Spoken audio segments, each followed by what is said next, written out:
damay laaj la diplomatie sénégalaise démb le président de la République dafa taxaw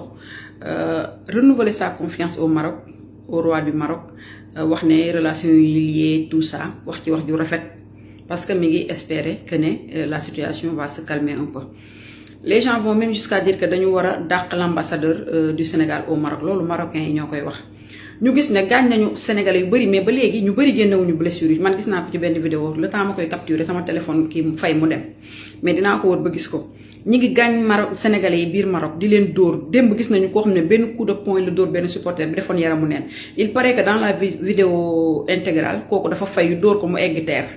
waaw mais dañ ko njëkk a dóor mu fayu donc légitime défense la. gis nañu aussi supporter 12e Gaïndé bi ñu gàddu di ko yóbbu il paraît que 17 supporters ñi ngi ci kaso yi ba pare dañ leen di maltraiter ci biir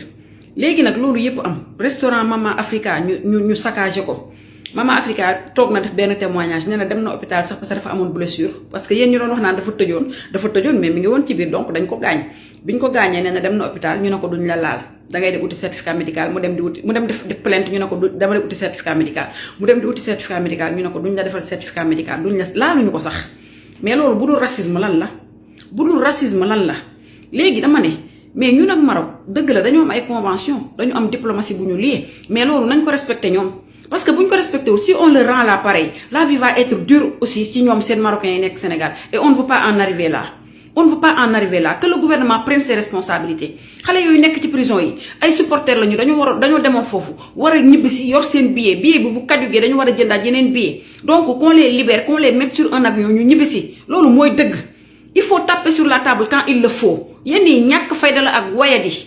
tàppe leen ci table bi ngeen jëli doomu jàmbur yi ngeen indi leen parce que li leen fa yóbbu woon taxawàllu jiwuñu demuñu pour uti xaalis demuñu pour uti dañu dem pour supporter l'équipe sénégalaise loolu mooy dëgg les Marocains ñu ci bëri ce sont des sauvages sauvagerie moo tax ñu taxaw di dóor nit ñi di saaga nit ñi di wax yu bon di sàcc ay serviettes nit te loolu yëpp FIFA ak CAF gisuñu ko lan la ñu gis que joueurs yi dañu génn terrain bi mais dañu génn terrain parce que on est dans nos droits dañu génn terrain parce que on se sentait plus dans ce match là dañu génn terrain parce que dañu doon sàcc dañu génn terrain parce que FIFA ak CAF yëpp dañ doon prôner pour que coupe bi dem ci Maroc parce que Maroc dañ leen a gëmloo ne leen coupe bi yéen a ko war a moom yéen a ko moom dañ leen koy jox sur un plateau d'argent ce qu'on a refusé on nous tue on ne nous déshonore pas loolu mooy suñu adage dañ ko topp ba mu jeex dama ne le ministre de l'extérieur le ministre des affaires étrangères le ministre du sport des sports de la jeunesse et des sports ak le am na beneen kii bu ci ànd ak la fédération sénégalaise de football ma ne ñooñu jël leen seen ay responsabilité xale yi nekk fële waruñu fa fanaanaat tey xale yi nekk Maroc waruñu fa fanaanaat tey bu ñu fa fanaanee seen échec la quand nit ki bu la mbéjee doo ko jox beneen lex dangay fayu nit ki du la mbéj nga jox ko beneen lex bi pour mu mbéjaat bu la mbéjee dangay fayu prenez vos responsabilités li ngeen war a def ngeen def ko diplomatie ou pas on s'en fiche éperdument diplomatie doo ko topp ba ñu rey say doomu dëkk diplomatie oui mais dans le respect des choses réglementaires ñun ñëpp xam nañ ne Marocains ils ont été déloyaux incorrects du début jusqu'à la fin et on leur concède encore une seconde chance non qu'on parle autour d'une table mais qu'on libère d'abord les prisonniers sénégalais qui sont là-bas et qui n'ont rien fait. Leur seul tort c'est d'être sénégalais leur seul tort c'est d'être noir leur seul tort c'est d'avoir vaincu la coupe jeex na loolu mooy seen tort donc nag gouvernement bi toog fi di layami ba ñu gaañ suñu ay doom parce que c'est sûr que dans les prisons on va les torturer torturer la xam rey weñ ak rey doomu aadama lay yemale amuñu benn xol li ñuy woote diine gëmuñu yàlla wóoluwuñ ko buñ ko gëmoon wóolu ko dinañ xam ne coupe bi ñun ñoo ko moom ñoo ko gañee mais dañoo xamadi dañoo réew donc ñun loolu nañu dem jëli suñu ay doomu réew ñu dellu si leen ci réew mi loolu mooy yoon suba nag bu ci amee keneen ku dee que le gouvernement se porte responsable de ce qui s'est passé parce que yenn yi ñàkk fayda la wayadi la layam-layami bu dul jeex la suba buñ ci reyee benn xale wala ñu gaañaat ci beneen xale xam leen ne vous êtes responsable et on ne vous le pardonnera pas ce sont des jeunes qui étaient là pour supporter le Sénégal ce sont des patriotes ce sont des républicains donc ñooñu dañ leen war a ñu leen bàyyi ci loxo ennemi ce sont nos ennemis parce que li ñu def nii bañ nit rek moo tax ñu koy def li ñu def nii c'est parce que ñoom ils croient que tout leur est dû alors que on leur doit absolument rien on a mouillé le maillot on a été sur le terrain pendant 90 minutes pour ne pas dire 120 on s'est battu corps et âme pour gagner cette coupe-là parce qu'on était déterminé à gagner cette coupe et on l'a gagnée. On avait pronostiqué et on l'a fait. On l'avait promis aux Sénégalais, on l'a fait avec détermination, engagement, mais aussi avec loyauté et honnêteté. Donc tay waruñu japp suñu ay xalé di leen bundoxatal di leen def lu metti ñun ñu tok di xaar pour ñom ñu changer avis. Mais pourquoi où est la diplomatie? Ana seen ful, ana seen fayda, vraiment xate xalé yoy leer na ma ne duñ leen jox ñu lekk duñ leen jox ñu naan dañ leen di maltraiter jusqu'à la dernière minute. Et on doit laisser faire ça. On doit laisser faire ça au nom de quoi? Au nom de quel cadre de diplomatie lañu wara def lolu? Arrêtez leen, ce sont des êtres humains, ce ne sont pas des objets. Xalé yi fa demoon Sénégal moo tax ñu dem fa te dañ leen a war a sauver comme ni joueurs yi dellusee ci dëkk bi noonu la ñu war a dellusee ci dëkk bi tamit ñoom tamit yenn yi ñàkk fayda la. ma kaale coowal servi fu mu mujj Edouard Mendy nee na coowal servi fu mu mujj kaay ba kaale toog leen rek jël jàkkaarloog man ma wax leen soo coowal servi fu mu mujj parce que actuellement serviette baa ngi tour du monde mais est-ce que xam ngeen application Lemfi moo gën a gaaw serviette bi je te jure moo gën a gaaw coowal serviette bi nii moom moo ko mën a résoudre Lemfi benn application boo xam da nga yónnee xaalis quand tu envoies de l'argent nit ki da koy jot fu mu toog soit ci compte Orange Money wala ci compte Wave am yaay choisir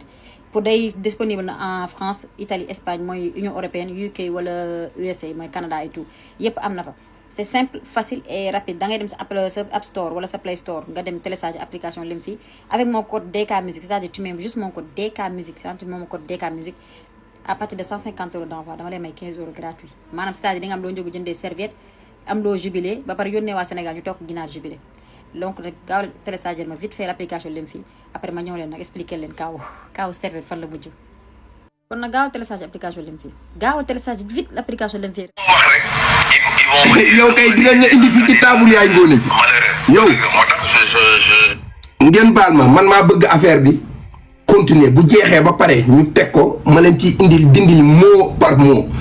wax leen lépp li tax muy def lii yépp lan moo ko indi voilà lii mooy Sénégal lekkuma ci ndab li mais dinaa ci jéem a xëpp suuf loolu moo fi am nañu déglu bu baax voilà. Je garde aujourd'hui samay wax mais dafa am ay préalable yoo xam ne dans la préparation de la Coupe d'Afrique dañu waroon anticiper il y a eu beaucoup de choses qui se sont passées mais c'est vrai que la partie marocaine comme li ngeen wax ni je suis d'accord parce que ñun on a vu presque tous les matchs du Sénégal ak yeneen matchs marocains yi ñun seetaan nañ ko mais c'est de bonne guerre on a vu li ñuy def yëpp gis nañ ko parce que c'est pour gagner la Coupe d'Afrique parce que ils ont investi 4 milliards aujourd'hui pour pouvoir gagner la Coupe d'Afrique donc loolu il faut se mettre à la place des Marocains je ne défends pas les Marocains mais li am donc ils ont tout fait pour gagner cette Coupe d'Afrique malheureusement nag bon vraiment Sénégal gagné na ko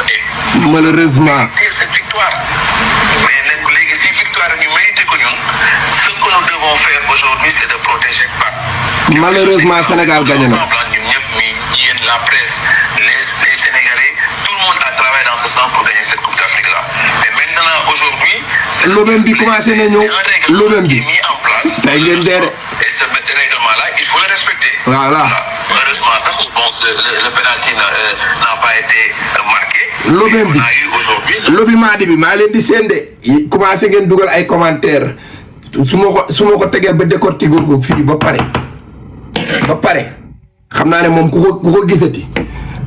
dak ma ne jarul sonn bu ma paree ba dindi ko ba pare di ngeen comprendre jarul ngeen di xataraayu di naat jëluma kenn faw jarul ngeen di jéem a ñëw naan dëgg di jarul kenn di fi ñëw toog leen ngeen déglu voilà ñun duñu ay ngaaka ñun demuñu gànnaar mais xam nañ ne mbaxalu naar moo fa gën a neex te am na ay gileem duñu ngaaka toog leen ci suuf ngeen tapote voilà may leen ma rek. Radio nationale que yoo xam ne vraiment qui a eu l'intelligence aujourd'hui vraiment de pousser les gars d'aller chercher ses coéquipiers pour que ñu mën a jouer en tout cas ce que je retiens aujourd'hui le Sénégal ne sera pas suspendu à 2 CAN. man loolu laaj on est champion d'Afrique on n'a qu'à se focaliser maintenant sur notre victoire nous savourer ko et que maintenant c'est à nos dirigeants maintenant de monter en créneau en tout cas au niveau de la CAF li am il y aura des mesures qui vont être prises pour l'avenir du football africain parce que c'est l'image qui s'est passée dans le football que àddina bi gis ñu c'est un scandale c'est pas bon pour le football africain que ce soit sénégalais que ce soit marocain on parle de l'Afrique et aujourd'hui ça a été une grosse déception content de ce qui s'est passé dimanche. Mais maintenant, oublions. Ça n'occupe pas, mais ça l'occupe. C'est mieux qu'il soit forfait pour nous. Pourtant, le président de la FIFA, ton ami, était là, Jean-Michel. Vu le niveau du Sénégal, je suis pas sûr qu'on va gagner. Non, mais et ça vous. Pape Thiaw, équipe nationale à vie par la force. Pape Thiaw, équipe nationale bi ce titre foncé la par la faute. Képp ku fi doon waaj licence entraîneur aj ko fomm ko reporté ko ndax équipe nationale bi Pape Thiaw ay borom ku mu neex ku mu naqari ndax suñu demee ba àdduna wër képp ñëpp duñu tudd ñu bëgg ñëpp duñu tudd ba noon yi di ñu ragal pour FIFA aj ñu Pape Thiaw moo tax daal ku fi waaj licence tegal ci suuf ànd ci ginnaaw Pape Thiaw ndax góor mooy góor borom gatsa gi ba muy metti ci dëkku naare moom rek a taxaw ne gars yi ay mu jóg Sénégal ànd ak moom mu indil ñu coupe bi bu fi kenn ut licence waaye Pape Thiaw jàmbaar barki maam Serap Fall équipe bi moom à vie suñu yoon nekkul sa ña sa des mais yow moom équipe bi moom bés ni ki tey Thiaw la sant